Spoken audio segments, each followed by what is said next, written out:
보통 이제 이렇게 적은 인원이면 좋은 게 계속 얘기하고 그럴 수 있으니까.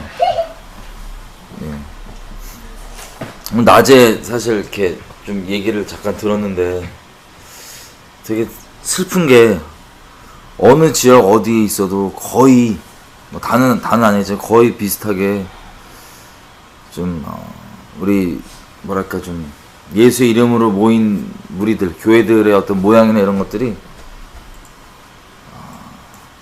지금 이스라엘 때 예전 이스라엘 때와 다를 바가 없는 예전 이스라엘 때라 그러면은 이스라엘이 온전히 있었을 때 모습이 아니고 정말 우상과 섞여 있어도 그것이 당연한 것이 되고 아무렇지도 않았던 하나님의 이름은 부르고 알지만 정말 성경이 말씀하시고 또 말씀대로 있는 그 하나님을 알지 못하고 자기 마음에 만든 대로 만든 하나님을 섬기면서 그렇게 우상을 섬겨왔던 그런 모양들을 어쩜 그렇게 닮아서 그렇게 있는지 마음이 좀 이렇게 아팠어요 보면서 이런저런 얘기들 나누면서.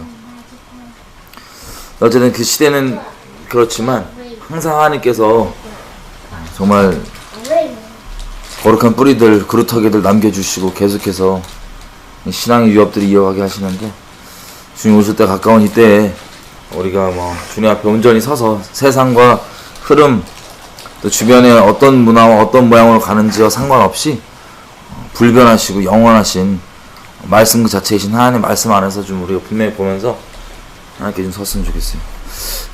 제가 오면서 계속 그 노아의 방주 얘기 많이 했잖아요.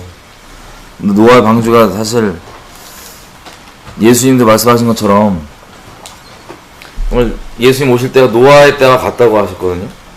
그러면 우리가 노아의 때는 안 살아봤고 노아의 때 이제 기록되어 있는 내용들이 뭐 시시콜콜하게 디테일하게 다 기록되어 있지 않지만 큰 맥만 되어 있잖아요. 근데 노아의 때가 같다고 하셨으니 그리고 해 아래 새 것이 없다고 하셨으니 대략 뭐 지금과 비슷하지 않았을까라고 짐작을 해보는 거예요.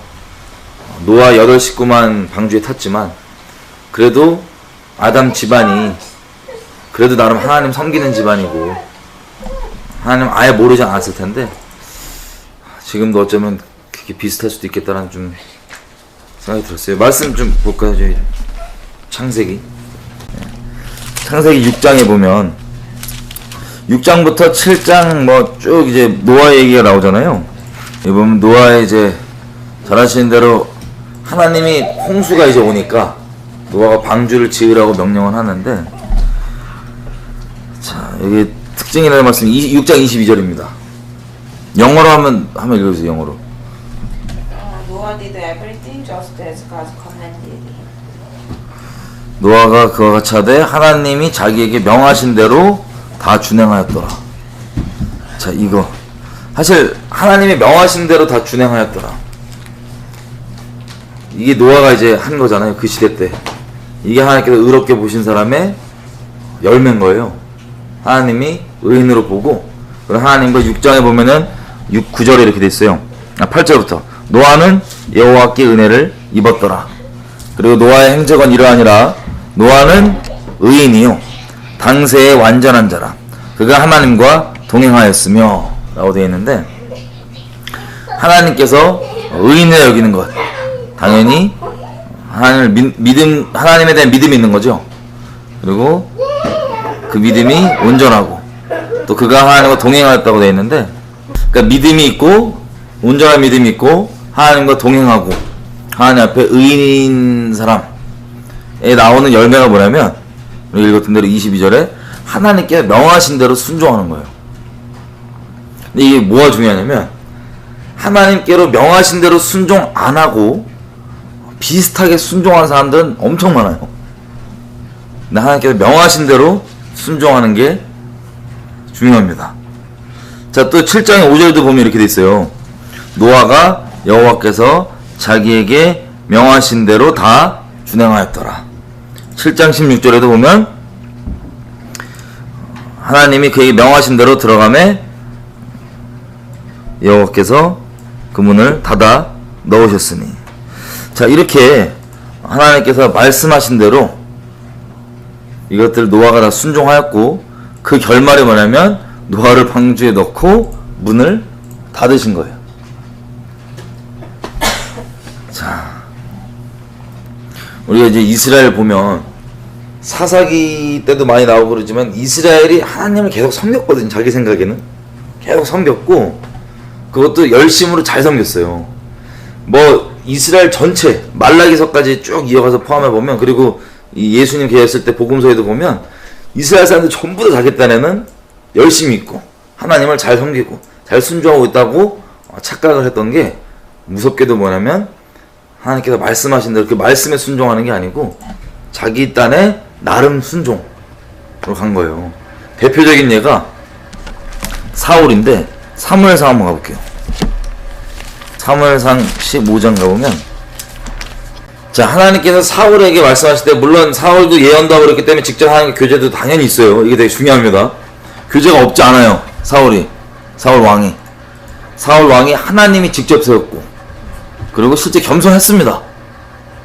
그리고 하나님이 직접 기름 부었고, 그리고 세우신 포지션이 이스라엘 왕이에요. 하나님께서 언약하시고 약속하시고 직접 세우신 이스라엘의 왕이기까지 하는데, 사실 포지션이나 여러가지 다른 것들 조건들을 보면 뭐 사울에 흠잡을 게 없거든요. 영적으로 그냥 하나님이 직접 세웠고, 포지션도 왕이고, 기름 부음이 있고, 개인도 성령 충만한 데 했었고, 성령 안에서 하나님과 예언도 하고 뭐 교제도 하고 여러가지 다 있는데, 그리고 성령 순종함으로 승리의 역사도 있었고 다 있단 말이에요.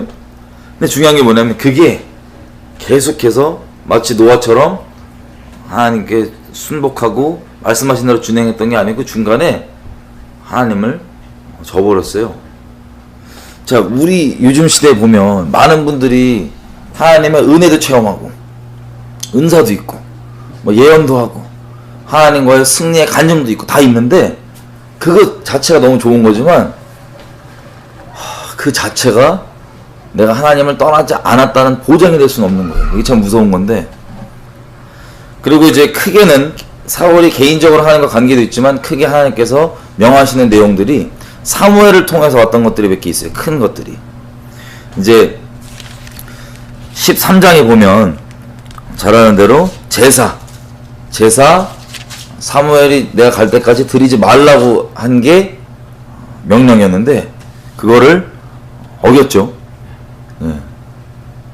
그게 사실 이거 어떻게 보면은 이거 엄청나게 합리적인 거였거든요. 사울이 아니 그냥 늦게 오고 또 분위기 보니까 사람들이 막 동요하고 요동하고 그러니까 안 되겠다 싶어갖고, 저 인간적 지혜로 들었다고 뭐 큰 문제가 되나? 지금 우리가 들어도 저게 무슨 그렇게 큰 문제일까 라고 생각할 수 있는 겁니다. 여러분 잘 아는 대로 하나님의 말씀은 우리가 어설픈 죄성을 가진 우리의 인간적인 생각으로 그것을 좀 헤아리려 하기 시작하잖아요.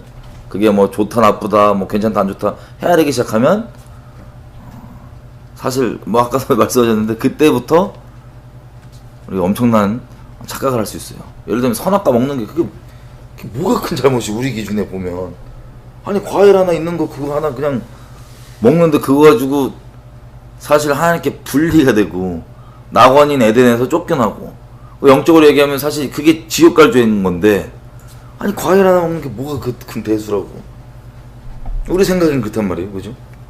과일 먹는 거. 근데 중요한 건 뭐냐면 하나님 말씀한 대로가 유일하게 맞는 거고 중요한 건데, 말씀한 대로가 아니면 예를 들어서 선악과 이거 먹지 말라 했으니까 처음 시도가 뭐야? 들고 막 안 먹고, 물론 먹지 말라 했으니까 안 먹으면 다행인데 뭐 이거 하다 결국에 먹잖아요. 이 말씀 그대로 뱀도 들어올 때 먹어도 꼭 죽는다냐, 꼭 그런 거 아닐 거다라고 이런 식으로 말씀 그대로를 변개하는 거지, 아예 말씀을 우리 인간적 기준에 봤을 때 아예 말씀을 대적시키는 모양으로 오는 게 아니에요. 근데 이 변개된 거에 빠지면 놀랍게도 사울을 통해서 하나님께서 어떤 상태인지를 얘기해 주시는데, 자 15장에 보면 이제 사무엘을 통해서 아말렉 치라 그러잖아요. 아말렉을 치되 다 죽여버리라고. 15장 3절에 보면 지금 가서 아말렉을 쳐서 그들의 모든 소유를 남기지 말고 진멸하되 남녀와 소아와 젖먹는 아이와 우양과 약대와 나귀를 죽이라. 자, 이미 뭐 승리도 몇 번 있었고 사울이 신나서 가는데 우리 잘하는 대로 다 안 죽이고 데리고 오잖아요. 근데 그 사이에 슬프게 하나님이 이제 사무엘한테 마음을 나눠주시는 거예요. 내가 쟤 괜히 세웠구나. 이것도 우리가 이해가 안 될 수 있는 게, 자, 괜히 세워서 그냥 직분에서 떠나는 게 아니었어요. 사울이 아예 하나님께 끊기는 거였습니다. 이게 우리가 봤을 때 이해 안 될 수 있거든요. 아니 기껏 해봤자 그냥 가서 다 죽이려는데, 지금 인본적 기준에, 종교적 기준의 어떤 관점으로 보면 또 애들까지 어떻게 죽여까지 볼 수도 있어요. 하나님은 오히려 더 심하다고 생각할 수도 있어요. 요즘 사람들 기준에 죄인들.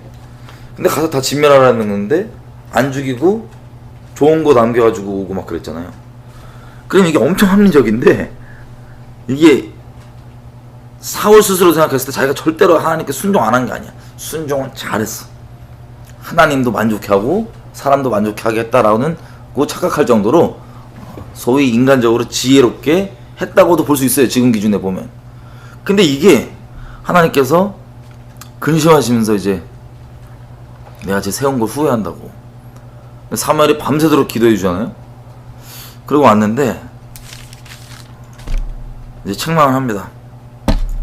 이거 이제 사울은 자기가 의로워가지고 기뻐가지고 오니까 잘 왔다고, 내가 명하신 대로 순종했다고. 이게 무서운 게 지금 우리도 이럴 수 있거든요. 이 시대에 우리도 하나님 말씀하신 대로 순종 안 하고 내가 하나님의 말씀 중에 내 원하는 데, 내 모양 내 뜻대로 이렇게 해놓고는 순종했다고 스스로 뿌듯해하면서 의로워할 수도 있어요. 그래서 의로워서 영접을 합니다. 사무엘을. 근데 그때 책망을 받잖아요. 왜 순종 안 했냐 그랬더니 순종하지 않았냐고. 이 귀에 들리는 이 소리들 다 뭐냐, 이 가축들 소리부터 시작해서. 그때 20절 보니까 사울이 사무엘에게 이르되 나는 실로 여호와의 목소리를 청종하여 여호와께서 보내신 길로 가서 아말렉 왕 아각을 끌어왔고 아말렉 사람을 진멸하였지만 다만 이 말씀에 토가 달려있어요. 다만 백성이 그 마땅히 멸할 것 중에 가장 좋은 것으로 길갈에서 당신의 하나님 여호와께 제사하려고 양과 소를 취하였나이다. 이게 엄청 무서운 게, 하나님께서 명하신 대로 순종하지 않은 것을, 이 모든 것은 어떤 핑계가 담겨 있냐면 하나님을 위한다는 핑계가 담겨 있어요. 이게 시대를 막론하고 이 동일한 일이 계속 반복되는데, 이게 사울 왕 스스로도 이스라엘 사람들도 서기관과 바리새인들도 지금 이 시대에 하나님을 섬긴다고 하면서 하나님을 섬기지 않고 있는 실상은, 이 시대에 우리들도 마찬가지 착각인 게 하나님을 위해서 그랬다고 생각하는 거예요. 사울도 그렇게 얘기하죠. 그랬더니 22절 23절에 우리가 잘 아는 그 유명한 말씀, 사무엘이 가로되 여호와께서 번제와 다른 제사를 그 목소리 순종하는 것을 좋아하심같이 좋아하시겠나이까. 순종이 제사보다 낫고 듣는 것이 수양의 기름보다 나으니 이는 거역하는 것은 사술의 죄와 같고 완고한 것은 사신 우상에게 절하는 죄와 같음이라. 왕이 여호와의 말씀을 버렸으므로 여호와께서도 왕을 버려 왕이 되지 못하게 하셨나이다. 우리가 분명히 좀 확인해야 될 게 뭐냐면, 하나님 말씀하신 대로 순종 안 하는 건 그냥 좀 순종이 막 90%만 했다 이런 건 없어요. 말씀하신 대로 안 하는 건 귀신 숭배입니다.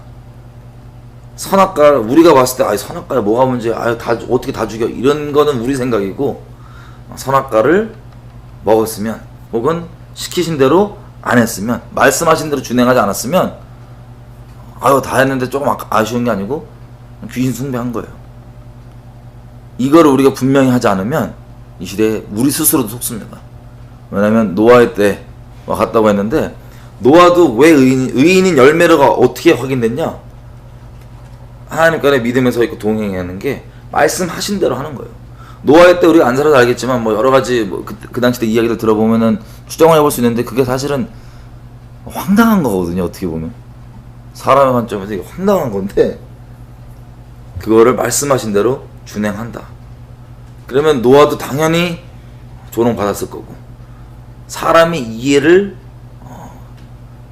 구하고 그것을 겸하여서 받을 수 있다고 생각했으면 노아는 못했을 거예요. 순종. 하나님의 뜻은 지금 이 시대에도 노아가 실제 거의 뭐 존재하지 않는다고 생각하지만 일반 사람들은 노아를 봐도 이해 안 된다고, 합리적이고 인간적으로 좀 뭐 합리성 따지고 이런 이성적이라는 사람들은 이해 안 된다고도 얘기할 거예요. 자기 하나님 믿는다고 얘기하면서. 아니 무슨 놈이 저걸 저렇게 하냐. 근데 하나님을 섬기는 자들에게는 노아가 지금 시대에 사는 우리건 예전이건 그게 하나님의 뜻이었고 그것이 순종한 것이 하나님 어떠한 의미와 이런 것들이 있는지를 부분적으로 수 있지만 다 이해하고 있습니다. 그 사람에게 이해는 하나님을 순종하는 자들에게는 하나님의 그 이해를 시켜주시고 헤아려주게 해주세요. 근데 그게 아니라 그냥 사람이 이해를 구하거나 이런 걸 하면 순종 못합니다. 그냥 하나님께서 말씀하시면 그게 뭔지 딱 듣고 그대로 순종하는 것이 우리의 그냥 1차적 뭐랄까 그냥 존재적 사명, 이유. 자, 이 미묘한 차이가 참 뭐 교회에서 많이들 경험해 보였을 거예요. 이렇게 하는 거 분명히 이게 저게 무슨 짓이지 싶은데 저게 이제 사람도 뭐 위로하고 뭐 한다 이런 수많은 것들. 사실 하나님 자체는 하나님 이분은 하나님께서 작정하시고 은혜로 열어주지 않고는 이해가 안 되기 때문에 사람이 일반적으로 뭐 상식적으로 이해시켜 주는 걸로는 도저히 이분은 따를 수도 없고 헤아릴 수도 없고 순종할 수도 없는데 특별히 우리가 이 주님 오시는 때가 가깝다고 하는 이때 제일 먼저 구해야 될 게 뭐냐면 그냥 이해도 둘째고 하나님께서 내게 명하시는 것이 무엇인지 그리고 내가 정말 그 말씀을 그대로 순종하는지 제일 우리가 우선순위 두고 따라가야 되는 부분입니다. 얼마나 두려운 게 결국에는 서기관과 바리새인들 통해서 드러났지만 그 사람들이 그렇게 열심을 내고 했던 것들이 결론적으로 하나님 본체인 예수님을 잡아 죽이잖아요. 마찬가지인 거예요. 이 사울도 자기가 그렇게 열심을 내고 나름 얘기할 수 있는 게 나 위험도 감수했고 저거 아무나 할 수 있는 게 아니라고 저거 죽으면 어떡하냐고 나 전쟁 나갔다가 별의별 핑계도 될 수 있고 의롭게 자기가 삼을 수 있는 건덕질도 많은데 말씀대로 순종 안 하면 그것들이 다 하나님을 위한 게 아니고 귀신 숭배라는 것. 근데 이게 점점 감사하게도 이제 아브라함 같은 경우를 보면은 좀 자세하게 그 인생 가운데 기록이 그래도 좀 돼 있잖아요. 뭐냐면 결국에는 하나님 앞에서 어떻게 말씀하신 대로 순종하는지를 어떻게 그 믿음을 온전케 완성하는지를 그 인생 여정 가운데 좀 나와 있는 게 기록되어 있는 아브라함의 인생인데 결국에는 아브라함도 뭐 이해나 다른 것들 요구하지 않고 결국에 마지막 테스트인 아들 내놓으라고 순종 요구하였을 때 사실 그거 뭐 무슨 지금으로 따지면 별의별 핑계 다 될 수 있거든요. 그 말씀 딱 왔을 때 저건 좀 이상 아니지 않냐? 아들을 내놓으라고? 저건 좀 별의별 생각을 다 할 수 있지만 하나님은 그냥 제 신뢰한 거야. 아브라함 전적으로 그냥 그게 의로운 거예요. 하나님이 말씀하시면 그냥 옳은 거야. 여지껏 나에게 말씀하셨던 수많은 약속들 아들 통해서 뭐 이어가고 뭐 한다 하셨는데 그게 안 되면 어떡하지? 일단 그거 내려놓고 그냥 하나님께서 말씀하셨으니까 내가 잡아도 살려서도 할 거다. 하나님 말씀은 무조건 옳고 무조건 맞는다. 내가 어설프게 이렇게 하고 말씀을 잃어드리는 게 아니라 난 그냥 명하시는 것들을 순종하면 되는구나 라고 하는 게 기본적인 마인드였고 거기에 더 추가적인 마음은 뭐냐면 사실 하나님을 사랑하지 못하면 순종 못하잖아요. 예수님 얘기하신 것처럼 내 계명을 지키는 자라야 아버지의 뜻을 행하는 자라야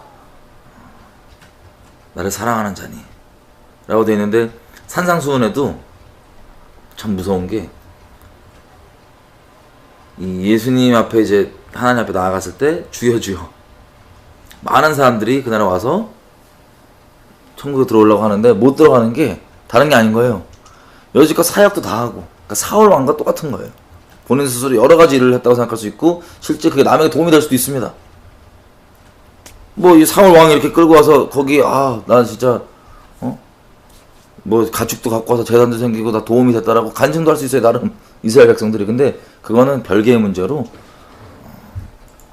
와서 주여 주여 하지만 하나님은 도무지 알지 못한다는 게 무슨 뜻이냐 이런 거예요. 사울 왕처럼 내가 하나님을 위해서 뭘 했고 그게 중요한 게 아니고 하나님께서 남들이 특별히 못 알아주더라도 명하신 것들을 있는 그대로 순종하느냐 안 하느냐, 했느냐 안 했느냐, 그게 사실 우리 인생입니다. 그래서 이해를 참 주변 가운데 이해를 해줬으면 좋겠는데 어차피 결국에 보니까 마지막에 계속 뭐 혈육의 가족들도 예수님 말씀하신 것처럼 혈육의 가족은 집안이 원수고 예수님 말씀이죠. 실제 하나님 안에서 가족들은 하나님의 뜻을 행하는 자들이 실제 가족이라고 했는데 진짜 그렇게 되는 것 같아요. 점점 예전에는 몰랐는데 그 행한다는 게 뭐냐면 결국에는 본인들도 이해를 외부에 못 받아도 이렇게 순종하면서 살아가는 사람들끼리는 하나님 안에서 이미 하나인 것을 성령으로 알고 또 남들은 이해 못하지만 서로가 다 얘기 안 나눠봐도 아는 거예요. 어떤 건지. 그런 식으로 서로 이제 아무리 예전에 교제가 많이 없었어도 보면 그냥 알고 서로 우리 하나님 안에 있구나. 그렇게 되는 것들이 이제는 막 분명하게 드러나지 않았다면 이제는 점점 분명하게 드러나는 때가 지금 우리가 살고 있는 때인 것 같습니다. 하나님의 가족, 하나님 안에 속한 자, 하나님 앞에 의인이라고 하는 열매가 뭐냐? 내가 하나님 말씀을 있는 그대로 순종하는 삶인가 아닌가를 확인해 보면 내가 정말 하나님을 믿고 있구나 안 믿고 있구나를 스스로 돌아볼 수 있어요. 어쨌든 아브라함이 그렇게 아들을 내어준 게 우리 항상 얘기하지만 뭐 당연히 그냥 마음이 아니라 하나님을 너무 사랑했던 그 마음. 왜냐면 내가 어설프게 자기 자식 위해주고 어설프게 뭐하고 어설프게 하는 것보다 어설프게 종교에 열심히 되는 것보다 하나님께서 내게 말씀하신 거를 순종하는 게 머리는 이해 안 되고 지금 어려울 수 있어도 생각하면 나에게 하나님께 모두에게 나에게 가장 좋은 것 주시는 분이란 거. 그러니까 완전 믿음으로만 자기 부인하고 하지만 가능한 겁니다. 그래서 우리 마지막 때도 예수님이 빌레몬서 1장 21절에 이렇게 됐어요. 나는 네가 순종함을 확신함으로 너에게 썼느니 네가 나의 말보다 더 행할 줄을 아노라. 물론 이제 바울이 빌레몬에게 쓴 편지인데 이게 하나님의 음성으로 들린다. 레마로. 나는 네가 순종함을 확신함으로 너에게 이것들을 썼다. 순종함을 확신함으로. 또 히브리서에도 보면 이 모든 결론이 이스라엘 백성도 광야에서 여러 가지 일들을 겪었지만 결국에 뭐냐면 순종을 안 하거든요. 아니 만나를 안식일에 주지 말라고 그러면 알겠습니다 그러고 안 주셔야 되는데 순종 안 하는 거. 뭐 하지 마. 계속 순종 안 하는 거. 자, 그게 이제 우리 그건데 히브리서 3장 12절 보면 이렇게 돼 있어요. 11절. 내가 노하여 10절부터 읽을게요. 그러므로 내가 이 세대를 노하여 가로되 저희가 항상 마음이 미혹되어 내 길을 알지 못하는도다. 우리가 마지막 때에도 뭐 미혹이 엄청 심하고 이런 얘기를 항상 하잖아요. 근데 그 미혹의 견고한 진이 깨지는 돌파가 뭐냐면 순종입니다. 순종. 왜냐면 다음 절 보면 이렇게 됐어요. 내가 노하여 맹세한 바 같이 저희는 내 안식에 들어오지 못하리라 하였는데 자, 형제들아 너희가 삼가 혹 너희 중에 누가 믿지 아니하는 악심을 품고 살아계신 하나님께서 떨어질까 염려할 것이요. 오직 오늘이라 일컫는 동안에 매일 피차 권면하여 너희 중에 누구든지 죄의 유혹으로 강팍해 됨을 면하라. 자, 미혹받은 마음, 그게 안식에 들어오지 않는 마음인데 그게 결국에는 믿지 않는 악한 마음, 죄의 유혹에 넘어가 있는 마음. 18절 보면 또 하나님이 누구에게 맹세하사 그의 안식에 들어오지 못하리라 하셨느냐 곧 순종치 아니하던 자에게가 아니냐. 이러보건대 저희가 믿지 아니함으로 능히 들어가지 못한 것이라. 다시 얘기하면 정리하면 항상 얘기하지만 믿음은 순종이라는 열매를 통해서 진짜인지 확인이 되는 거고 그리고 그 순종이 결국에 곧 안식에 들어오는 것 그리고 그 안식에 들어온다는 게 미혹이 나에게 미혹과 상관없어지는 미혹에서 벗어나는 길인데 다 헷갈려하는 게 항상 뭐냐면 주변에도 이제 하나님의 뜻을 궁금해하는 분들 많이 있잖아요. 하나님 뭘 원하십니까? 어떻게 해야 됩니까? 아니면 뭐 기도하러 나가든 뭐 뜻을 여쭙고 할 때 마음에 정말 어떤 걸 얘기하시든 전적으로 순종하겠다고 하는 순복된 마음이 없으면 스스로 헷갈려 미칩니다. 계속 미혹이 쳇바퀴 돌아요. 예를 들면 예레미야한테도 이미 남유다가 다 심판받고 끝났는데 그 예레미야가 남아있을 그때 바벨론 느부갓네살 왕이 이제 총독 하나 세우고 가잖아요. 근데 이스마엘이라고 하는 사람과 그 무리가 이 반역을 어떻게 하냐면 총독을 잡아 죽여요. 잡아 죽인 다음에 퇴되겠는 거예요. 한번 가볼까요, 여기? 예레미야 42장. 자, 애들이 이제 뭐 했냐면은 사람을 그 총독을 죽이니까 이제 당연히 저 바벨론 왕이 처벌이 있을 거 아니에요. 그래서 무서워갖고 41장 17절 보면 이렇게 돼 있냐면 이렇게 돼 있어요. 애굽으로 가려 하여 떠나 베들레헴 근처에 있는 게롯 기맘에 머물렀으니 이는 느다냐의 아들 이스마엘이 바벨론 왕의 그 땅 총독으로 세운 아이감의 아들 그다랴를 죽였으므로 그들이 갈대아인을 두려워함이었더라. 그러니까 얘네가 지금 총독을 죽여놓고는 이 두려움에 사로잡혀갖고 이제 마음으로 이미 애국 가기로 정한 거예요.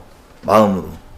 42장 보면 1절에 이 끝에 부분 백성의 큰 자로부터 다 작은 자로부터 큰 자까지 다 나와서 선지자 예레미야에게 이르되 당신은 우리의 간구를 들으시고 이 남아있는 모든 자를 위하여 당신의 하나님 여호와께 기도하소서. 3절 당신의 하나님 여호와께서 우리의 마땅히 갈 길과 할 일 보이시기를 원하나이다. 그래서 예레미야가 기도를 쭉 합니다. 그랬더니 자 6절에 보면 이렇게 돼 있어요.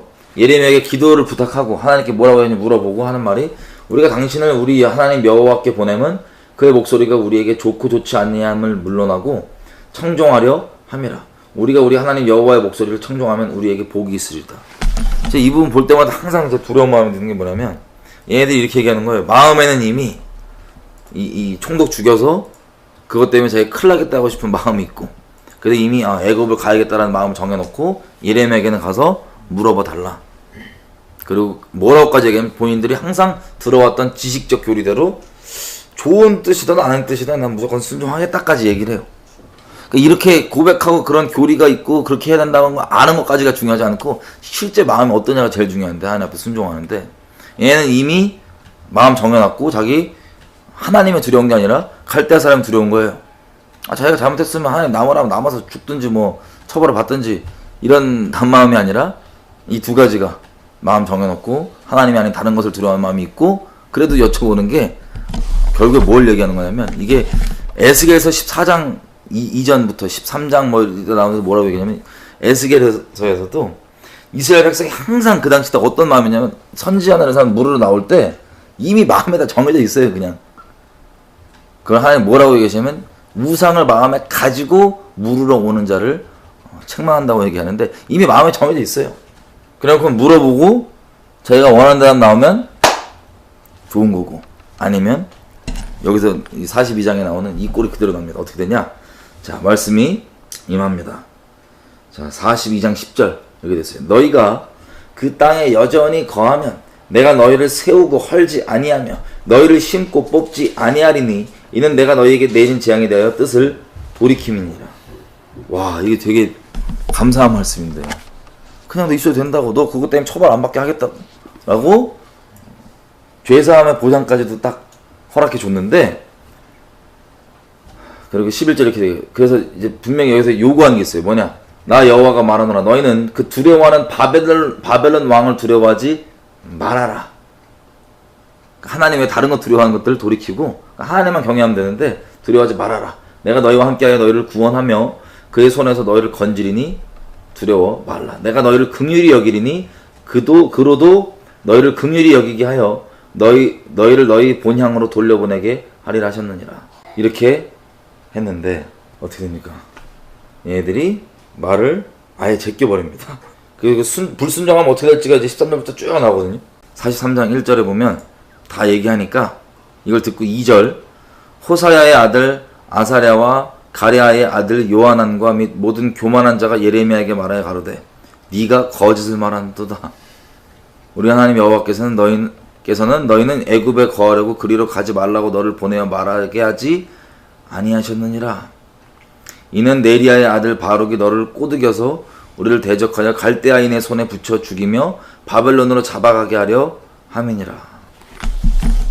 이게 왜 우리 믿는다고 하는 우리들 가운데 넘치는 혼란이 있냐? 그리고 누가 예언의 은사가 있고 뭐 성령께 뭐 듣는다고 해도 왜 넘치는 혼란이 있냐? 이 똑같은 마음 때문이에요. 하나님께서 이 어마어마한 순종 안에 담겨있는 복이 얼마나, 아니 죄 이미 그렇게 범죄했는데 용서해 주겠다고, 너 처벌 안 받게 해주고, 내가 너 불쌍히 여기고 불쌍함을 입게 해주겠다고, 여기 있으면 내가 너 세워주겠다라고 다 약속해 줬는데도 자기 마음에 있는 대로 사는 것, 자기 마음에 원하는 바대로 사는 것, 이거 회개하라고 주님께서 십자가 복음 듣게 해주시고, 이렇게 살아온 게 우리에게 항상 우리에게 하나님께 멀어지게 만들고 하나님 대적하게 만들고 죄악 가운데 매이게 만들어서 그걸 벗어나게 해주는데, 끝까지 심판 받고도 안 한 이 모양, 이거 뭐 되게 경각심 항상 들어요. 이 부분을 보면 내가 진짜 하나님 명하신 대로 내가 순종하는지 안 하는지. 이것도 교리화돼서도 있을 수 없는 게, 이 전쟁 재앙의 직전에는 또 하나님이 느부갓네살의 멍에를 지라고 하거든요. 그냥 그리고 포로 끌려간 애들한테는 그냥 거기서 딴짓하지 말고 거기서 있으라고, 그냥 거기서 시집가고 장가가고 거기서 이제 밭 갈고 뭐하고 그 땅의 평안을 위해서 기도하고 있어라, 때 되면 내가 널 부르겠다. 또 여기는 이미 재앙 끝나고 남아있는 자들에게, 범죄한 자들에게도 이렇게 여긴 또 이제 어디 가려고 하니 여기 있으라는 거예요. 그러니까 우리가 어떤 거 교리화, 절대적 교리화할 수도 없고, 여호와 입에서 항상 나오는 음성을 우리가 순종하고 청종하는 마음으로 잘 있어야지만, 그게 사실 하나님께서 우리에게 요구하시는 거고, 그게 내가 하나님을 목숨 다해 사랑한다는 게 그걸로 항상 우리 인생 가운데 확인이 되고 주님께 이렇게 표현할 수 있는 건데, 우리가 다른 것들 서기관과 바리새인이나 사울처럼 내가 이거 해드릴게요 저거 해드릴게요로 하나님께서 만족할 수 있는 분이 아니라, 시편 50편에 나와 있는 것처럼 이스라엘을 하나님께서 책망하실 때, 내가 너를 책망할 때 번제나 제사가 없어서 책망하는 게 아니라고, 항상 내 앞에 있어 왔다고. 책망하는 내용이 바로 이 내용인 겁니다. 자기가 겉모양은 다 그럴 수 있지만 하나님께 순종하지 않고 있는 거. 근데 슬픈 게 뭐냐면, 저도 예수 믿고 한 14년 정도 됐는데, 슬픈 게 뭐냐면 하나님 정말 말씀대로 순종한 사람은 거의 희귀해요. 전 세계 정말 희귀해요. 그게 슬프기도 하고 제 마음으로도 나 하나님께 똑바로 순종했다라는 경각이 들기도 하고, 그렇지만 정말 희귀해요. 그래서 요즘엔 항상 하는 생각이, 노아는 그때 다 있는 그대로 주변에 아무도 이해 못해줬는데 다 순종했는데, 그 마지막 때도 마찬가지겠구나. 그리고 아마 이렇게 하나님을 섬긴다고 하는 이스라엘 백성도 마찬가지잖아요. 하나님이 아무리 선지자들 보내주고 또 아무리 예수님까지 보내주셨고 순종할 것들 얘기해 주시고 뭐 해도 이들은 항상 자기는 순종하고 있다고 생각하고 있는데, 정작 여호와 입에서 나오는 말씀은 청종치 않고 순종치 않는 것들이 나도 그럴 수 있고, 이 마지막 시대에 많이들 그러면서도 내가 하나님을 섬기고 있다라고 생각할 수 있겠구나, 자각할 수 있겠구나 라는 생각을 좀 하고 있습니다. 그래서 우리가 마지막으로 히브리서 5장 보면 4장 볼게요. 4장 이 내용이 다 같은 내용인데 이렇게 됐어요. 4장 11절 그러므로 우리가 저 안식에 들어가기를 힘쓸지니 이는 누구든지 저 순종치 아니하는 본에 빠지지 않게 하려 함이니라. 우리가 하나님께서 뭐 순종하라 그러면 되게 어렵다고 생각하거든요. 그건 내 의견이고 내 느낌이고 내 경험이고 내 생각인데, 사실은 영적으로 내가 하나님과 정말 동행하고 하나님과 뗄래야 뗄 수 없는 사이라면 순종하는 게 제일 마음 편해요. 영적으로 보러 순종하는 게 제일 마음 편해. 미친놈처럼 보다 눈 딱 감고 그냥 순종하는 게 제일 마음 편해. 그러면 순종했구나 이렇게 되는데, 순종 안 하고 딴 거 하겠다 그러면,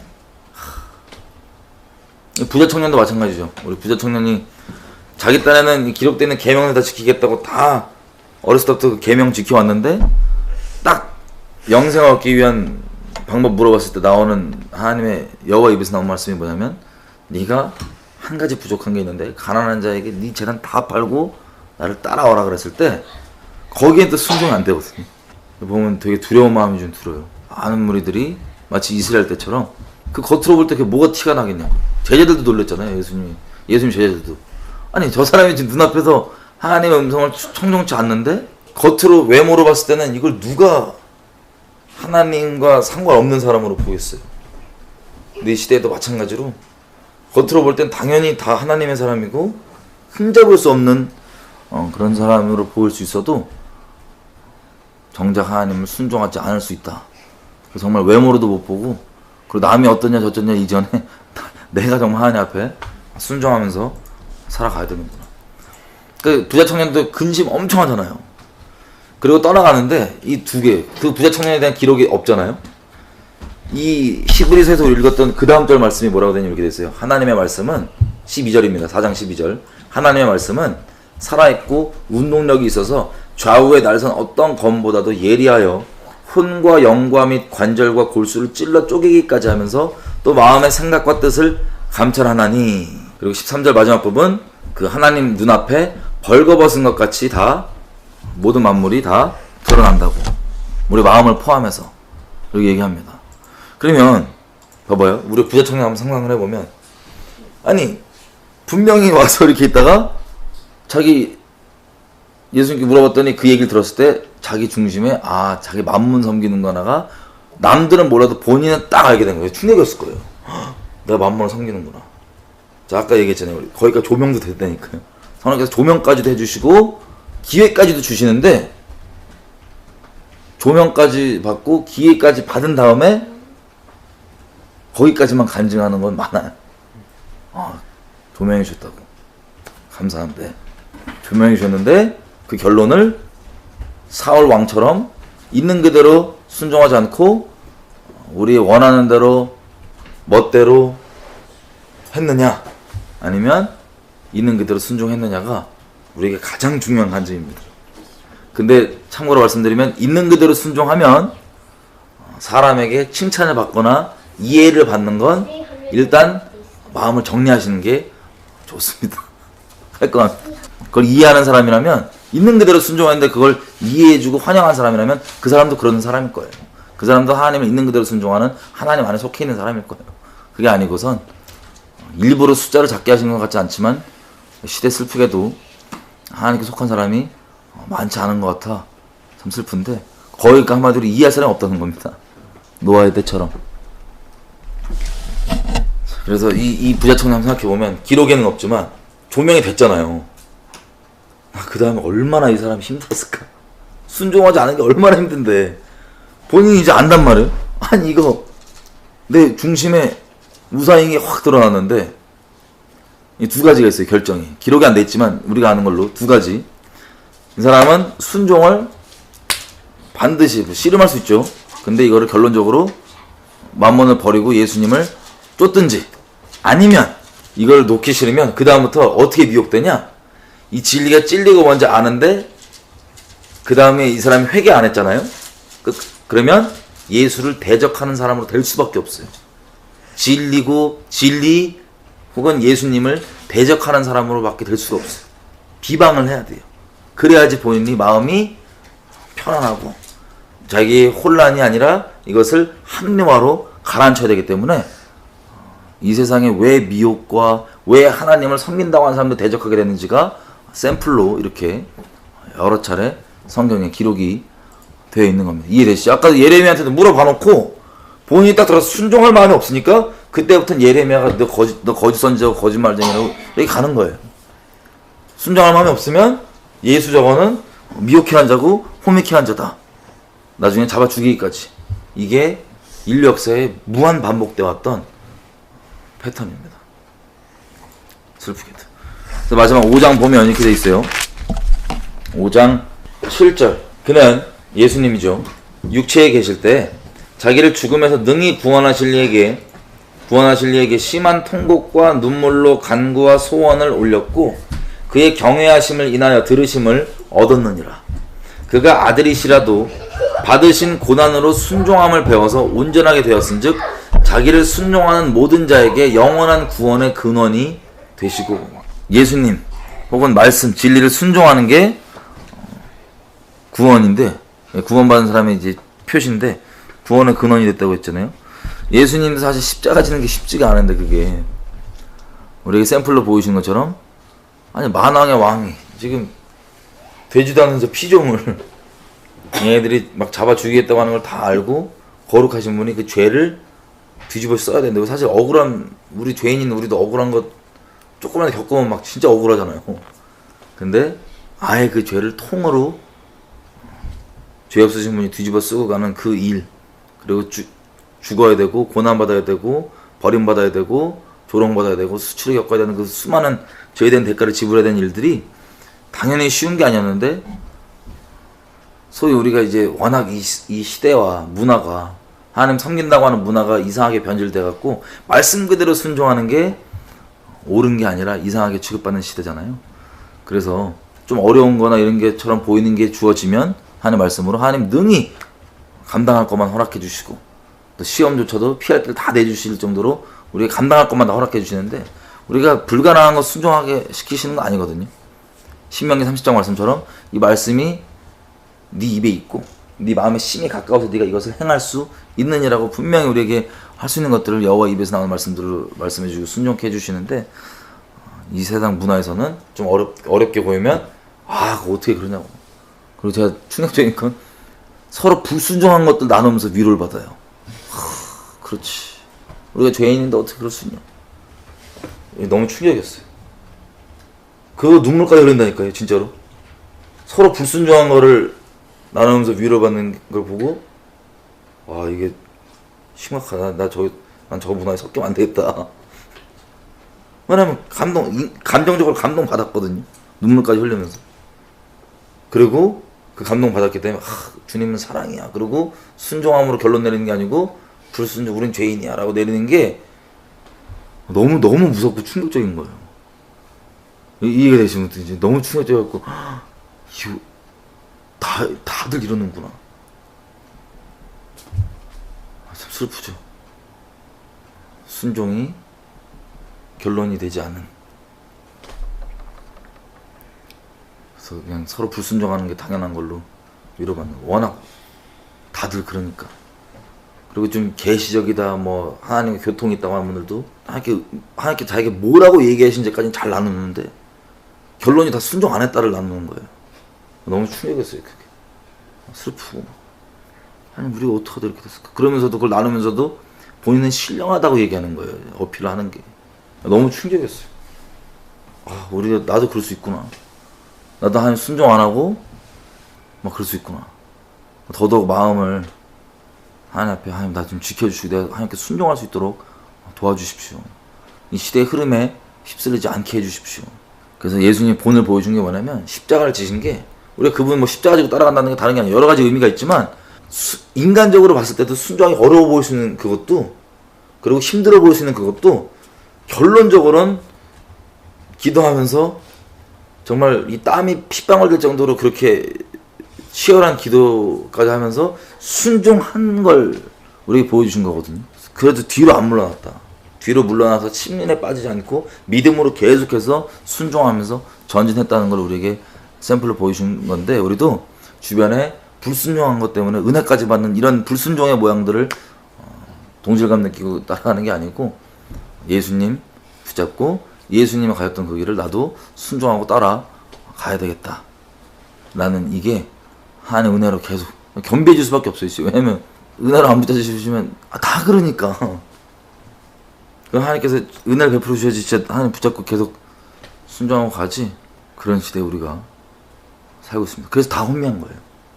불순종이 꼴 진리를 거부하고 있는 거기 때문에 이게 맞는가 저게 맞는가 이미 존재는 아는데 그거를 부인했기 때문에 혼미케 한 영이 자리 잡고 들어올 수 있는 그것. 그래서 순종을 본으로 보여줬다고까지 얘기하는데 창세기부터 계시록 끝까지 순종하는 자, 하나님의 뜻을 순종하는 자가 하나님의 사람이라는 걸 분명하게 기록하고 있음에도 불구하고 이걸 못 봐요. 이 시대에. 그래서 우리는 마음을 잘 지키고 갈라디아서 말씀처럼 주변에 이렇게 넘어지는 걸 보거든 마음 잘 지키고 얘기해 줄 때 우리가 마음을 잘 지키고 우리 또한 넘어지지 않게 그렇게 가야 한다는 것. 이게 우리의 존재적 부르심입니다. 시대. 저도 이제 최근에 하나님께 약간 갈등이면 갈등일 수 있었던 순정거리가 뭐였냐면 한국이 앞으로 어떻게 될지에 대해서 하나님께 말씀해 주시는 걸 있는 그대로 나누는 거였거든요. 그게 이제 인간적으로는 별의별 이제 머릿속에 아 이렇게 되겠구나가 이제 이거 나누면 난리 나겠구나 이렇게 그려지잖아요. 근데 그래서 이걸 순종하라고 해서 하면 일단 이해를 구하면 뭐 못하고요. 다른 사람이 그냥 몇 명일지 모르지만 소수의 하나님께 순종할 사람들을 위해서 그냥 하고 간다는 것들 등등 좀 그런 것들이 용납되지 않고 하나님께 모든 순종하는 게 이해되지 않고 용납되지 않아도 마치 하나님께 명하신 걸 그냥 그렇게 쭉 했던 노아의 그 인생 자체가 하나님 보시기엔 의였고 그게 의를 전파하는 거였던 것처럼 우리 인생도 그냥 순종하는 게 가장 큰 전도이고 가장 큰 예수의 증인으로 살아가는 거란 거 좀 새기면서 마음에 좀 하나님께 좀 기도를 좀 이렇게 의탁하면서 했으면 좋겠어요. 뭐냐면 진짜 순종만 할 수 있게 되고 그게 뭐 옵션이 아니란 거 분명히 붙잡고 여기 이스라엘 사람들 다 머릿속에 있었던 것처럼 교리로는 다 알아요. 교리로는 옳은 얘기 다 할 수 있어요. 뭘 명하시든 그렇게 교리로 말고 내 심령으로부터 진짜 하나님만 경외하고 순종할 수 있도록 좀 도와주십시오. 그러니까 하나님을 우리가 진짜 딱 순종하겠다는 그런 마음이 있고 하나님께 나가면 뭐 음성 듣고 이런 것도 마찬가지인데 엄청 클리어하거든요. 모든 순종하겠다고 딱 나가면 엄청 하나님께서 뭐 작정하고 좀 얘기 안 해주시고 나중에 얘기되니까 뭐 얘기 안 해주시던가 이런 거 빼놓고는 엄청 클리어하거든요. 하나님의 뜻이 뭐에 대해서 딱 여쭙고 이랬을 때 진짜 순종할 마음이면 순종할 마음이 아니거나 그러면 약간 이렇게 막 헷갈리는 거예요. 막. 그럼 결국에는 기도하는 게 뭐냐면 내가 뭐 순종할 수 있도록 뭐든 자기의 생각 이런 거 내려놓게 되는 것들이 우리가 많이 경험하는 거잖아요. 기도하면서 하나님 앞에. 근데 정말 순종할 마음이면 감사하게 하나님께서 계속 알려주세요. 어떤 게 뭔지. 예를 들면 사울도 한 방에 그렇게 내치신 게 아니고 몇 번, 그러니까 사울이 계속 몇 번 기회 동안 계속 순종 안 해서 그렇거든요. 회개 안 하고. 근데 그 마음이 아니라 하나님 모든 말씀하신 대로 내가 순종했다 그러면 그 터 위에 알아듣기 분명히 얘기해 주시고 또 말씀해 주시니까 이번에 우리가 신뢰하고 갈 수 있는 거지. 근데 저는 이렇게 하나님 음성을 듣고 이러진 못하거든요. 예. 그래서 그러니까 뭐 와이프나 와이프 친구 같이 기도하는 분들은 진짜 음성을 듣기도 하고 그런 거가 옛날에는 약간 부러웠는데 예. 감사한 게 제가 이제 그런 말씀을 이제 직접 듣거나 이렇게 되면 마귀의 말일 가능성도 봐서 막으신 거 아닌가 이런 생각도 들고 혼자 서로 일하는 것도 있고. 근데 하나님과 동행하는 사람들은 진짜 어떤 방법으로든 하나님과 대화를 하거나 이렇게 되는 거잖아요. 예. 근데 안 믿는 사람도 있나요? 어떤 게 아닌 사람? 하나님과 동행하는 사람이 그러니까 직접 하나님이 어떤 말씀하신다는 게. 그러니까 뭐 사람을 통해서 오든 누굴 통해서 그게 결국에는 진리면 그게 이제 개인적으로 내 영으로 그걸 순복할지 안 할지를 이제 결정하는 거니까 결국에는 개개인과 하나님 사이인 거예요. 뭐 사람들이 뭐 단어를 좀 이상하게 해서 그렇지 아니 성경을 읽다가도 감동이 확 돼서 말씀이 오면 하나님이 이걸 통해서 말씀하신 거잖아요. 그리고 사람을 통해서 오는데 그게 뭐 하나님께서 주신 진리라면 사람을 통하면 결국 하나님이 주신 거 아니에요. 그럼 어떤 모양으로든 하나님과 이렇게 교통한다는 게 결국 하나님이 하시는 거지. 그래서 뭐 직통계시가 없다고 하나님과 동행하는 게 아니다 이렇게라고 볼 수는 없는 거. 그러니까 보통 직통계시라는 개념이 이렇게 있는데 음성이 이렇게 막 들리고 그런 건데 뭐 그런 분들 물론 있는데 저는 안 그러거든요. 이제 일부러 제한하는 것도 아니에요. 가끔 뭐 그럴 때도 있는데 아예 그런 거 아예 그냥 제한도 안 하고 하나님께서 항상 열려있는 마음이 뭐냐면 뭘 통해서 말씀할 수 있으니까 나는 뭘 말씀하시든 순종했다라는 마음을 딱 장전해놓고 항상 그러려고 하는데 그럼 어떻게든 딱 뭐 방법이 정해져 있지가 않더라고요. 항상 이번에 한국에 딱 들어오면 그거는 어떻게 받으세요? 그거는 뭐라고 표현해야 되지? 영으로 회개의 거리를 딱 주시더라고요. 뭐냐면 한국에 대해서 잘 될 거다, 소망 있다, 인간적으로 그렇게 긍정적인 이야기를 하지 말라는 거예요. 무슨 소리지? 그래서 이제 회개를 막 했죠. 회개하면서 그러면 뭐라 그래야 되냐고. 내가 그러니까 인간적으로 잘 되길 바라고 그렇게 기도하자는 것까지는 괜찮은데 하나님께서 말씀하시기를 그렇게 한다고 하셨다. 나라가 잘 된다 그랬다. 이런 거는 이제 하나님 이름 팔아먹은 거거든요. 하나님 입에서 나온 게 아니기 때문에. 근데 그런 거를 하면은 거짓 선지자라는 거예요. 그거 하면은 살아날 사람도 죽는다. 그거 당장 들으면 사람들이 기뻐하고 흥분하고 좋아하고 막 감정적으로는 터치되고 좋아할 수 있고 뭐 너 환영도 받을 수 있겠지만 너 그렇게 얘기하면 거짓 선지자다. 알았다. 그럼 알겠다고 이제 막 기도했죠. 아니, 그러면 내가 뭐를 말할지 나라 민족에 대해서 하나님께서 전하시고 싶은 메시지 혹은 제가 기도해야 될 내용이 있으면 그럼 뭘 얘기할지 알려달라고. 내가 무슨 뭐 그러니까 한마디로 안 받고 뭐라고 하지 말라는 거죠. 그냥 인간적으로 생각하면 이렇게 해갖고 이렇게 잘 될 거다 이렇게 다 얘기할 수 있잖아요, 누구든. 근데 그런 거 말고 이제 받고 얘기하는 거죠, 쉽게 얘기하면. 그래서 그때부터 제가 기도를 이제 주야로 계속 기도하게 됐어요. 그냥 책상 안에서 말씀 보면 계속 이제 기도를 쭉 하는데 기도가 이제 내용이 어떤 식으로 나오게 되냐면 결국 기도가 나라에 대해서 그럼 뭐라고 얘기해야 되냐고. 그럼 나라에 대해서 이제 예레미야서에 보면 어전회의라는 게 있잖아요. 그게 뭐냐면 이제 하나님께서 어떻게 나라를 이제 어전회의가 있나 봐요. 말씀 회의를 해서 결정해갖고 이제 딱 이제 땅이 일어나는 건데 우리 민족에 대해서 하나님께서 어떤 내용의 지금 회의가 돌아가고 있는지 알려달라고. 혹은 사실 우리가 목숨 걸고 이제 중보자로서 참여할 수도 있거든요. 약간 하여튼 근데 만약에 이게 계속 결정된 게 없이 진행되는 게 있으면 저 감히 좀 참여하고 싶고 하나님께서 목숨 걸고 어떻게든 하나님 뜻이 그렇게 이루어질 수 있도록 제가 중보자로서 어떻게 하고 싶다고 뭐 허락하시면 그렇게 허락해달라고. 혹은 이미 결정됐으면 그거라도 알려달라고. 그러면 내가 뭘 전할지 알겠다고. 그걸 이제 그런 내용으로 주로 기도를 쭉 이제 계속 했었어요, 그냥. 근데 기도하는 중에 계속 한 방에 이렇게 팍 말씀이 오는 게 아니고 계속 그 이제 말씀이 오도록 이제 준비시켜준 것 같아요, 마음을. 새벽마다 계속 울었어요. 자면서 뭐 하면서 막 울면서 깨고 뭐 하고 막 새벽에 계속 엉엉 울고. 그 어떤 것 때문에 하나님이 우리나라를 너무 사랑하시는 거예요. 아이러니하게 너무 우리 민족을. 너 내가 어떤 대가를 지불한 줄 아냐고. 너희 위해서 어떤 하나님 앞에 하나님께 소중한 것들 지불한 줄 아냐. 이런 마음들 막 부어주시고 알려서 약간 막 엄청 울었어요. 막.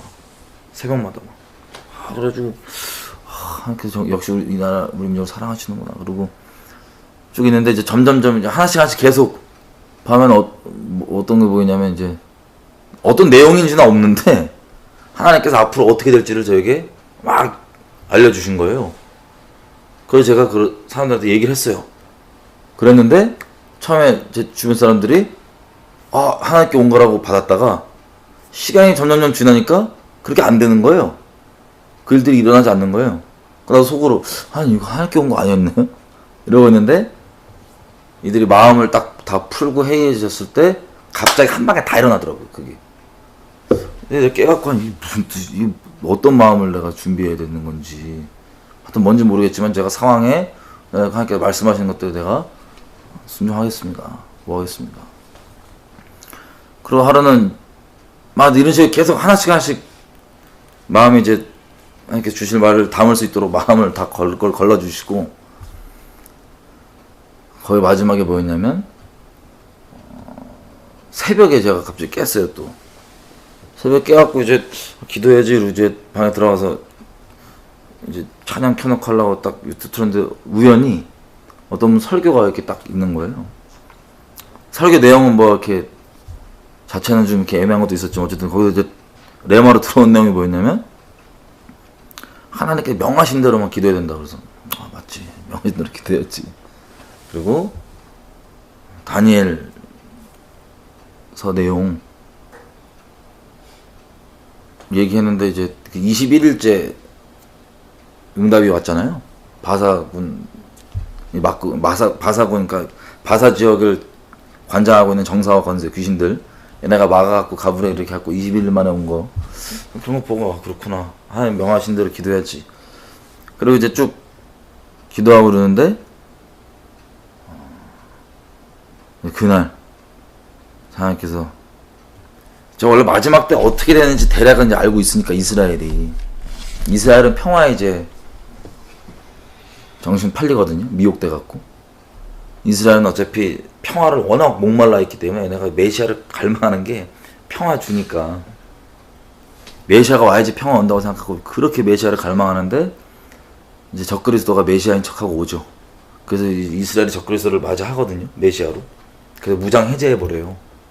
적그리스도는 이제 하나님의 이제 씨인 이스라엘 백성 다 멸절하려고 좋다구나 무장 해제하고 이거 하니까는 적그리스도는 요거 평화 모양으로 왔다가 자기가 성전에서 들어가서 자기가 하나님이라고 딱 선언한 다음에 쫙 정리해갖고 이제 처리하는 그게 이제 마지막 3년 반 대환란인데 그건 이미 알고 있었는데 기도하는 중에 하나님이 이제 딱 그냥 뭐라고 표현할까 이렇게 확 딱 오는 거예요. 정리를 딱 김정은이 오면 그때부터 한반도는 대환란이다. 알겠습니다. 그리고 이렇게 조명이 쫙 되는 거예요. 그래서 얘네 지금 그 길로 가고 있고 어전 회의에서 정해졌다. 지금 뭐라고 했지? 한반도의 대환란은 정해졌다. 그러면 어떻게 기도해야 되냐고. 이미 한반도에 그러니까 이스라엘의 그 적그리스도가 자기를 하나님이라 그러면 그때 세 종류 사람 나와요. 어차피 미혹돼갖고 계속 미혹돼서 적그리스도 경배하고 지옥 갈 사람들이 있고 미혹돼 있었지만 그때 이건 아니다 싶어갖고 하나님은 그때부터 겸손하게 찾는 분들. 그래서 그 대환란 겪으면서 하나님께 순교당하고 돌아오는 소수의 사람들. 정말 소수. 그리고 이미 하나님을 믿고 있었기 때문에 예수님 말씀대로 그걸 보거든 그때 유대에 사는 자들은 산으로 도망할지라 얘기한 것처럼 이미 그렇게 성령의 인도하심 받아서 피해 있는 사람들 이 세 종류가 나오는데 한반도도 그게 나온다는 거예요. 소수지만 그렇게 나온 사람도 있다. 아니, 그러면 어떻게 기도합니까? 이미 그렇게 세 종류의 사람들 정해져 있으니까 너는 이거 있는 그대로 얘기하고 너는 나와라. 한국에서. 되게 충격이었어요. 왜냐면 제가 한 14년 정도를 나라에 대해서 이제 하나님께 주신 마음 가지고 기도하고 막 그랬었는데 단 한 번도 나라가 이렇게 되니까는 그러니까 이런 재앙이 오니까 이걸 회개하라 이렇게 얘기하셔서 같이 얘기하고 막 책망하고 같이 기도하고 회개하고 막 이렇게 했지. 그리고 어떻게든 한영한테 건지는 그런 스탠스였는데 이번에 너무 충격적이었던 게 이미 이렇게 정해졌으니까 아무리 설득해도 설득 안 된다. 그래서 어떤 사람 미리 긴가민가한 사람들 네 얘기 듣고 정신 차려갖고 아 이게 하나님께 온 게 맞구나 하고 확정받고 움직일 거고 나머지는 멸시하고 조롱하고 무시하다가 쭉 그렇게 갈 사람이 있고 어떤 사람은 아 이건 아니구나 싶어서 돌이켜서 어려움을 겪으면서 목숨 건진 사람이 있고 다 정해져 있으니까 너는 이 일이 겨울에 일어나지 않기를 그냥 기도하라. 너무 충격이었어요. 처음으로 이렇게 이 됐으니까 나가라고 하기가 처음이거든요 다시. 그래서 그렇구나. 그리고 한참 하다가 이제 하나님께 여쭤보고 하나님 이거 하나님께 온지 제가 어떻게 하냐고. 귀신이 아니면 하나님께 온지 어떻게 하냐고 제가 막 여쭤보고 막 확인할 거 아니야. 너 기도 이거 시작한 날짜 확인해보라고. 날짜 딱 봤더니 딱 21일째였나 21일째 다음날에 하여튼 21일인 거예요 딱 기도 날짜 딱 보니까. 근데 제가 말씀드린 오늘 새벽에 그 일어나서 설교 내용 중에 그 당시 때는 큰 내용은 아니었는데 21일 그 다니엘 그걸로 이제 그거 가지고 설교했던 거였거든요. 그래서 이렇게 왔다고. 하여튼 뭐 이런저런 것들 이제 막 확인을 계속 하죠 하나님께. 어떤 거 이거 하나님께 온지 어떻게 할 수 있냐 등등등 막. 하여튼 그런 식으로 이제 확인을 하고 제가 또 말씀드렸던 거 보면 예수님 그러면 저 이전에 이상한 분들 비슷한 내용으로 많이 나왔는데 이거 그냥 얘기하면 이거 들을 사람 어차피 몇 명 없으면. 그러니까 이게 그러니까 불순종의 결정이 아니고 제 인간적 솔직한 마음을 할게 말씀드리는 거예요. 아니 그냥 얘기 안 하고 그냥 저만 나가면 안 되냐고. 이거 어차피 이거 완전 비방거리를 여지껏 하나님께 저를 통해서 은혜끼 주신 것까지 다 잡아먹으려고 지금 난리가 날 수 있을 텐데 이거 그냥 얘기 안 하면 안 되냐. 하라고. 아멘. 그런 식으로 이제 그런 내용들 하나님께 솔직히 기도하고 하지만 결론은 하나님께 말씀하신 대로 순종하는 거고 이렇게 하는 거지. 뭐 지금도 이제 돌아가면 뭐 난리 날 거예요. 그럴 줄 알았다. 뭐. 근데 그렇게 하고 나서 주변에 같은 걸 받은 사람은 없으셨어요? 많죠. 같은 걸 받은. 네. 근데 중요한 건 같은 걸 받았다고 그게 또 확정은 또 아니에요. 저는 그렇게 생각 안 해요. 왜냐면 아까도 얘기했지만 그 은혜 받는다니까요. 불순종한 걸로 은혜 받는다니까요. 그게 중요한 게 아니고 그러니까 같은 걸 받았는데 이거를 순종하고 나가느냐 아니면 그 사람은 그냥 하나님 무섭게 이러더라고요. 이걸 얘기하면 대부분 무시하는데 이걸 하나님께 왔다고 생각하는 사람도 처음엔 받지만 다 뺏긴다. 많이 뺏긴다 이걸. 왜 뺏기냐? 우리 교회들이 쉽게 얘기하면 저 정사와 권세급들한테 스스로 권위를 내준 거예요. 권세를. 교회들이 한반도에서. 한반도를 다스리는 예를 들면 그런 영적 세계가 있다면 거기에 정사와 권세급들한테 교회들이 그냥 내어준 거예요. 권세를. 거기 순복해놓고. 그래서 이제 적그리스도 그게 뭐냐면 완전 적그리스도화 되는 거거든요. 이렇게 한반도가. 근데 그걸 넘겨주는데 그러면 이 넘겨받은 정사와 권세급들이 마치 적그리스도가 이스라엘 보고 당장은 이렇게 기회를 받지만 다 죽여버리려고 하는 게 목적이고 멸절시키는 게 목적이거든요. 얘도 마찬가지로 한 놈도 안 남기고 다 남겨갖고 다 죽여버리는 게 목적이에요. 그래서 어떻게든 이거 뺏기게 하는. 그래서 어차피 마음 똑바로 안 지키고 막 어설프면 다 뺏길 거예요. 그건 이미 알고 있기 때문에 그게 되게 가슴 아파요. 이미 주변에 속출하고 있어요. 이거를 받고 이제 결정을 해도 이게 천천히 그러니까 그 시기와 그 기간은 하나님 아시는 거잖아요. 그렇죠. 그게 이제 갑자기 이렇게 돼서 막 육체적으로 이렇게 죽지 않는 그런 것 때문에 늦춰지면서 떠날 가능성도 있다는 그런 거죠. 그러니까 이게 뭐냐면 사람도 통일된다고 생각하는 거죠. 아직. 그러겠지. 대한민국은 큰 교회들 기본적으로 큰 이제 권세를 갖고 있다고 한 소수의 몇 분 빼놓고는 소수라면 5천만 중에 소수 몇 분 빼놓고는 큰 교회나 이런 쪽은 다 아무리 깨어있다고 이름 알려져 있고 뭐 하는 게 대부분 다 이거 지금 평화예요. 기도 내용도 같이 남북 교류를 잘해서 평화. 이게 다 전치적 기조예요. 다 좌우가 없어요. 여지껏 그렇게 기도해왔던 기도의 응답으로 생각해요. 지금 무장 해제 다 했거든요. 그래도 전혀 거리낌이나 제가 이걸 10월 초에 이걸 하나님께 받았는데 충격이었어요. 계속 그렇게 흘러가는 걸 보고 있는 거예요. 절로 쭉 가는 거예요. 근데 또 무서운 건 하나님이 세월호가 대한민국이 어떻게 심판받을지 예표라는 거예요. 계속 이 상황에서 잘 될 거다라고 소망적인 이야기들 계속 나올 거다. 그게 미혹이다. 심판받은 자는 거기에 걸리는 거예요. 그 덫에. 옛날 똑같아요. 다. 뭐 앞으로 벌어질 얘기도 하고 이미 이스라엘에서 겪었던 일들인데 다 평안하다. 잘 될 거다. 하나님께서 이 민족 이 나라 좋게 해주실 거다. 이거를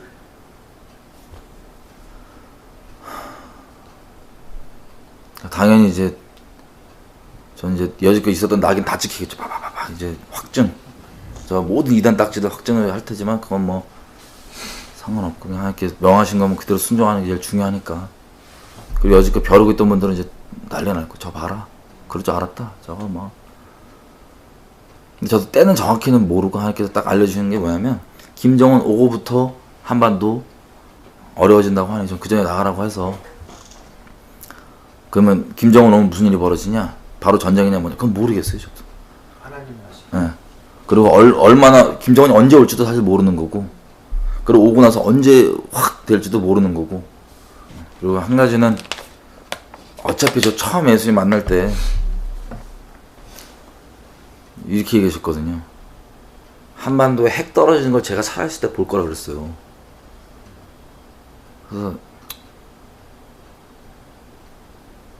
그래서 결론이 그건 건 저는 알아요. 한반도에 일어날 일들의 재앙의 마지막은 핵 떨어지는 건데, 여지껏은 이제 그거랑 이제 비슷하더라고요. 뭐냐면 예레미야 처음 불렀을 때 하나님이 뭐 보이냐 그랬더니 살구나무 가지 보인다 그랬더니 예수님 하나님이 그러거든요. 잘 보았다. 내가 네 말대로 이 일들을 반드시 이룰 것이다. 지켜 이룰 것이다. 그러니까 이미 므낫세 때 확정되어 있는 그 심판을, 확정되어 있지만 쭉 요시아 왕 부흥나면서 같이 이렇게 예레미야 활동했던 게 정말 하나님께서 한 영혼이라도 건지시려고, 그리고 나라가 다 돌이켰으면 됐겠죠. 근데 안 돌이켰죠. 그렇게 했던 건데, 저도 나중에 이해가 다 정리가 되더라고요. 하나님께서 그동안도 계속 영혼들 건지시려고 위기가 있다가 또 다시 한번 좀 미뤘다가 있다가 이렇게 하셨던데, 이렇게 결국에는 이렇게 되는 거구나. 그래서 이 얘기도 중요한 게 뭐 언제 이게 벌어지냐 이거밖에 사람들이 대부분 관심이 없어요. 그게 중요한 게 아니고 왜 그런 일이 벌어진지를 다 설명을 했거든요. 근데 그걸 보고 이제 돌이킬 사람들은 돌이켜서 생명을 얻을 텐데, 마치 다니엘도 결국에 끌려가면서, 다니엘의 심정을 이제 천국 가봐서 만나봐야 알겠지만 대부분 다 잘 될 거라고 얘기하고 있다가 다 그렇게 믿었을 거예요, 이스라엘 사람들이. 근데 상황은 절대 안 그랬거든요. 그러고 있다가 다니엘이 처음 포로로 끌려가면서 이게 아니구나. 그리고 이제 마음 딱 하나님께 자기 여지껏 잘 될 거라고 믿었다면 그게 아니었다는 걸 딱 깨닫고 확정하면서 이제 하나님 경외할 수 있었던 것처럼, 예레미야에서 계속 보잖아요, 다니엘이. 그렇게 경외할 수 있었던 것처럼 있는 그대로 얘기를 해줘야 이 재앙 중에서도 회개하고 생명 건질 사람들 나올 수 있구나. 아니면 그 회개나 돌이킬 왜 이 재앙이 임한지 얘기 안 해주고 그냥 잘 될 거다 긍정적으로 얘기하면 다 좋아하고 그렇다 다 죽는, 그냥 다 지옥인 거예요. 그래서 그런 것도 조명해주면서 그렇게 얘기하면, 그 재앙 전에 그렇게 얘기하면 안 된다는 게 무슨 뜻인지 알게 됐죠. 이번 말씀하신 게 그 이스라엘 백성들이 아론이랑 같이 배도했을 때 모세가 기도해서 한번 살려주시잖아요. 그런 예. 거가 이번엔 아니라는 확실히. 그 내용도 제가 다 같이 다루는데 되게 놀라운 게, 우리가 마지막 때 대환란이라고 그러잖아요. 환란. 이게 다 하나님께서 오래 참아오셨던 심판을 다 쏟으시는 거예요. 그러니까 하나님 기록되어 있는 심판은 사실은 뭐 이렇게 표현할게요. 기록되거나 그것을 선고되어 있는 심판은 반드시 일어나요. 반드시. 내가 미뤄졌을 뿐이지. 미뤄질 수 있는데 반드시 일어나요. 그게 되게 두렵더라고요. 하나님 말씀하시면 일어나는 거예요. 그 성경에 계속 그래왔거든요. 말씀하신 건 반드시 일어나요. 말씀하신 대로. 뭐 사람의 해석, 뭐 이거 이렇게 될 거다. 이거는 안 일어나는데 하나님 말씀하신 건 반드시 일어나더라고요. 그래서 우리 이제 하나님과 동행하면 알다시피 항상 뭐 말씀하시면 우리가 해석 뭐 잔뜩 갖다 발라버리는데 나중에 시간 지나 보면은 말씀은 그대로 일어나는데 해석들은 다 해석이었대요. 그냥. 그래서 우리가 설레발에 안 치고 딱 말씀하시면 그대로만 딱 붙잡고 있는 것처럼 그렇게 그러잖아요. 회리바람이 악인의 머리를 칠 건데 너희가 그것을 말일에 다 깨달으리라. 여호와의 진노가 쉬지 않고 회리바람처럼 악인의 머리를 칠 것인데 마지막 날에 너희가 다 그것을 깨달으라는 게 이런 뜻이었구나. 그래서 여러 가지 좀 이것들을 다 나누고 왔어요. 그래서 정말 저희 우민이랑 세준이랑 저희 다 마찬가지인데 개인적으로 바라는 바는 뭐냐면 이렇게 얘기하고 가니까 이제라도 저거 보고 욕할 사람 욕하더라도 교회 이런 분들이 회개해갖고 이거 안 나고 우리 그냥 쌍욕 먹고 그냥 이상한 사람 취급받고 이거 안 났으면 좋겠다는 게 솔직히 바라는 심정이에요. 여지껏도 계속 그렇게 왔었고. 근데 이제는 때가 지목되어 있는 건 아니지만 뭐 김정은 언제 올지 모르지만 오고 나서부터라는 그게 있으니 뭐 부담스럽긴 했죠. 근데 감사하게 생각보다 되게 잘 받아들여요, 많은 분들이. 그 사람이 또 끝까지 갈지 안 갈지 또 모르는 그게 이제 중간에 많이 뺏기는 것도 많이 보고 있고. 그게 두려움으로 받아들이면 그게 빨리 급하게 오면 될 수 있는데 이게 아예 늦춰지면 이 두려웠던 마음이 괜찮네 이게 되면 또 그러니까 이게 내가 두려운 게 그런 것 같아. 그러니까 뭐 우리가 만약에 여기에 있어서 우리는 그걸 당하지 않더라도, 그러니까 결국에는 내가 하나님을 사랑하지 않으면 지금 안전하다고 해도 안전한 게 아닌데, 근데 과연 진짜 내가 하나님이 정말 너가 나를 사랑하는구나 라는 걸 알 수 있을 만큼 내가 하나님 사랑하고 있는 게 맞는가. 그러니까 그런 것 같아. 그쵸. 그러니까 데살로니가 전후서 보면 전서에 휴거 얘기하고 전서 매장마다 예수님 다시 오심 얘기 계속 하거든요. 그러니까 데살로니가서가 이게 데살로니가 교인들이 이게 약간 잘못 꽂혀갖고 확 간 거예요. 그 바울이 2장에 보면 시작할 때, 야 우리 중에 편지를 받았다 그러던가, 뭐 천사가 왔다, 무슨 뭐 계시 받았다, 뭐였다 이렇게 해갖고 서로 지금 니는 설레발에 치지 말라고. 먼저 타임라인 순서가 배도하고 적그리스도 등장해야 그게 오는 거다. 그 끝이. 그렇게 딱 짚어주잖아요. 그 타임라인 순서를.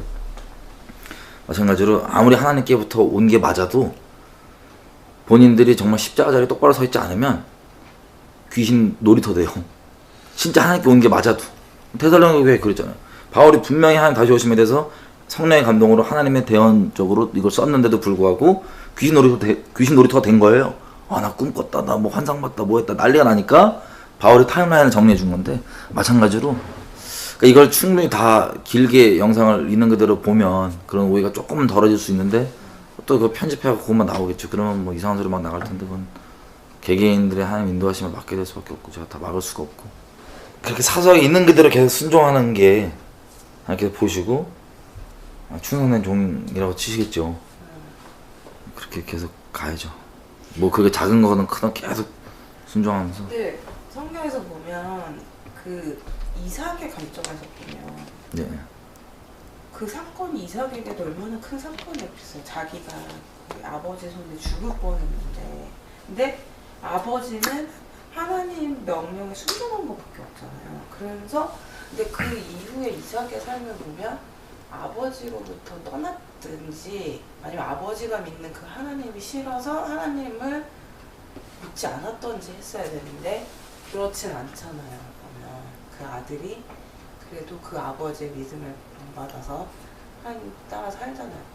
순종하면서. 그래서 그게 다른 것 같아요. 만약에 내가 귀신 음성을 듣고요 그렇게 했으면, 근데 하나님이 명령하신 거에 있어서는 그냥 그 아이에게도 그게 굉장한 큰 충격적인 사건이었어도 감정적으로 그게 많이 있는 게 아니라, 하나님의 명령에 순종한 우리 부모의 모습은 이렇고 했을 때 이런 경우가 오는구나를 우리 아이가 배우지 않았을까. 그러니까 내가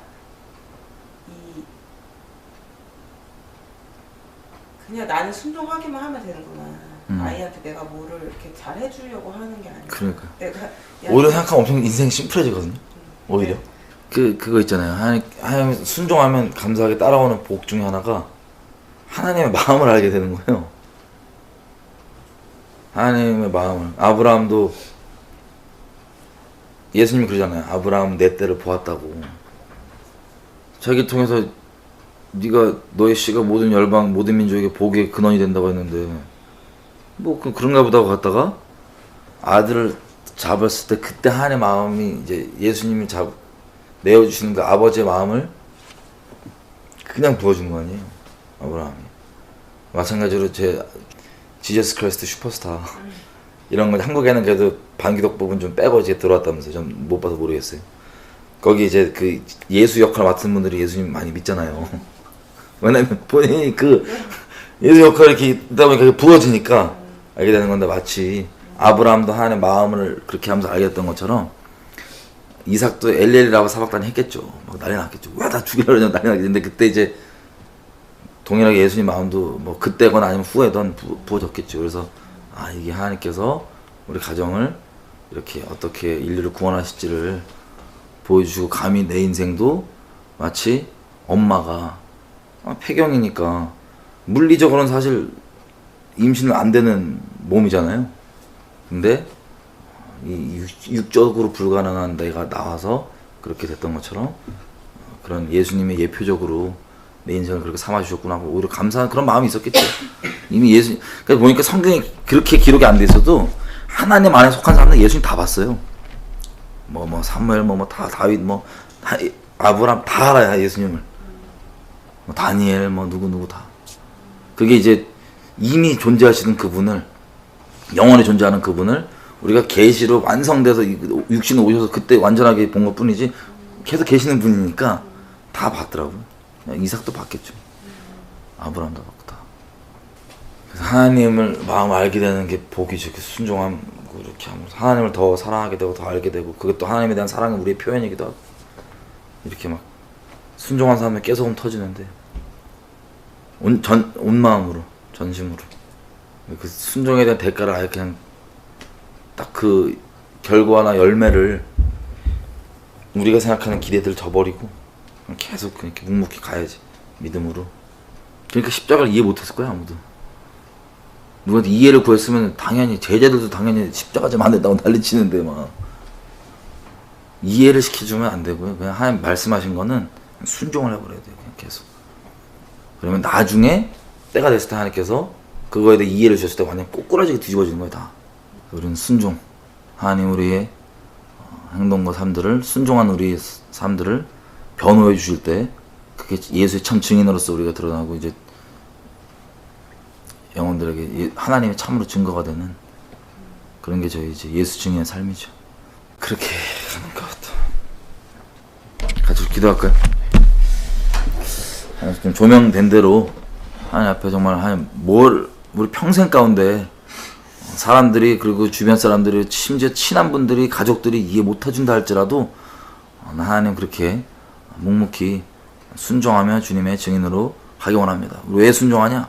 하나님께서 먼저 나를 사랑해 주셔서 그 당시 때 하나님을 따른다고 하는 목숨 충성까지 바친 제자들까지도 이해하지 못한, 가족들도 이해하지 못한 하나님 아버지와 예수님만 알고 있었던 그 십자가의 길을 이해를 구한 게 아니라 묵묵히 뒤로 물러나지 않고 걸어가 주셨기 때문에, 그 놀라운 사랑으로 저를 건져주셨기 때문에 저도 하나님 사랑함으로 묵묵히 순종하면서 저희 사랑을 계속해서 하나하나 아버지께 드리며 평생 가기 원합니다.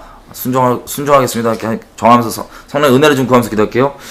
하나님 감사합니다. 저희 먼저 우리를 이렇게 누가 알아주지 않더라도 순종해 주셔서 십자가를 져주시고 우리를 위해서 목숨을 내어주시니 너무 감사합니다. 하나님 그 당시 그리고 지금 시대까지도 그 십자가가 거리껴지는 것이고 아버지 사람들이 싫어하고 거부하는 것이고 혐오스러워하는 것이지만 그것이 결국엔 하나님께 속하게 된, 은혜로 속하게 된 저희에게는 하나님의 얼마나 큰 사랑인지를 성령으로 부음받고 알게 되었습니다. 아버지 계속해서 평생 예수님이 그렇게 가셨던 그 길처럼 우리도 남들이 이해하지 못하고 심지어 가족까지도 이해하지 못한다 할지라도 하나님 말씀하신 대로 순종하며 갈 수 있게 도와주십시오. 아버지 무엇보다 구하는 것은 내가 내 선에서 알아서 내가 할 수 있는 만큼만 어설프게 사울 왕처럼 순종하는 척하는 그런 귀신 숭배하지 않게 도와주십시오. 아버지께 전적으로 순복하여 하나님 말씀하신 대로만 순종하며 가기 원하오니 아버지 계속해서 꾸짖지 마시고 조명해 주시고 알게 해주셔서 순종의 순종으로 평생을 이어갈 수 있도록 아버지 도와주십시오. 저희 인생 아버지께 맡겨드려오니 성령님 도와주셔서 그렇게 있는 그대로 순종하며 갈 수 있도록 우리 인생 그렇게 주관하여 주십시오. 그래서 예수의 증인으로 우리 삶 잘 동행할 수 있도록 아버지 동행할 수 있게 아버지 우리와 함께 해주십시오. 아버지께 부탁드립니다. 감사합니다. 감사합니다. 예수 이름으로 기도드렸습니다.